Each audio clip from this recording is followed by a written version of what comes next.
ნავთობი გაიაფთა ერთი ბარელის ღირებულება $65. მსოფლიო ბაზარზე არსებულმა ვითარებამ საქართველოში დიდად ვერ იმოქმედა. აღნიშნულ თემასთან დაკავშირებით დღეს რეპორტაჟი მოამზადა ნიკა მოლოდინაშვილმა, რომელიც ეგრეთ წოდებული იაფი ბენზინის შესახებ მეტ ინფორმაციას მოგაწვდით. მსოფლიო ბაზარზე ნავთობის ფასი კლებას განაგრძობს. დღეს არსებული მონაცემებით ერთი ბარელის ღირებულება $65 შეადგენს. ბოლოს ასეთი ფასი 2009 წელს დაფიქსირდა. ექსპერტების შეფასებით ნავთობის ღირებულების შემცირების ტენდენცია კვლავ გაგრძელდება, რაც მსოფლიოს წამყვანი ქვეყნების მიერ მიღებულ პოლიტიკურ გადაწყვეტილებას უკავშირდება. ოპეკის ბოლო სამიტზე ახლო აღმოსავლეთის ქვეყნებმა საუდის არაბეთის მეთაურობით ნათლად განაცხადეს, რომ მზად არიან შეინარჩუნონ ნავთობის დაბალი ფასი, რათა ამერიკის შეერთებულ შტატებში და ჩინეთში საკუთარი ბაზრის წილი არ დაკარგონ.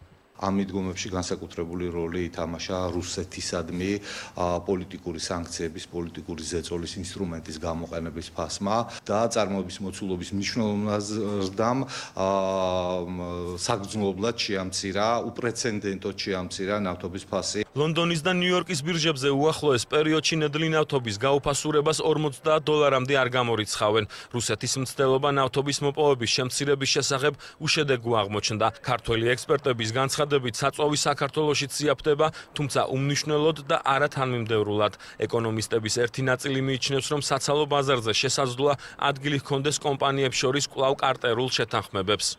ადეკვატურად იმავე პროცენტით დროშიც ასევე გარკვეული პერიოდის შემდეგ არ ხდება ფასების შემცირება, რა მოლოდინებით შეიძლება იყოს ამ მიმართულებით.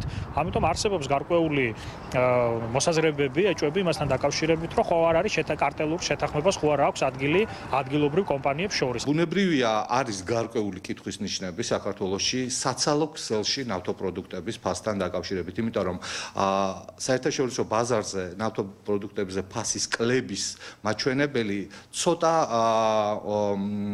უფრო დიდია, ცოტათი უფრო მეტია, ვიდრე ქსელში ნავთობპროდუქტების ფასის ცვლილება. ნავთობკომპანიების წარმომადგენლები დღეს ამ თემაზე კომენტარს არ აკეთებენ. იმპორტიორთა კავშირში კი აცხადებენ, რომ მსოფლიო ბირჟებზე და საქართველოში ფასების თანაფარდობა ნავთობკომპანიების მიერ არსებულ ნაშთებს და დოლარის კურსის ცვლილებებს უკავშირდება. არსებული მარაგები, რომელიც სხვადასხვა პერიოდში სხვადასხვა ფასით არის შეძენილი და საშუალო ფასის შემდგომ, აი ამ ფაქტორებიდან გამომდინარე, შემდგომ ხდება უკვე ფასის გამოყვანა საცალო ქსელში და ის რეალური ვითარება და ის რეალური ფასები, რომელიც დღეს არის წარმოდგენილი, ეს ორი ესე თქვა დაასახოს იმ ტენდენციებს, რომელიც ბოლო პერიოდში ისახებოდა. თუმცა აქვე უნდა ითქვას, რომ ფასების შემცირება აუცილებლად გაგრძელდება, რა თქმა უნდა, ამას ალტერნატივა არ აქვს, მომავალში ფასი კიდევ უფრო შემცირდება.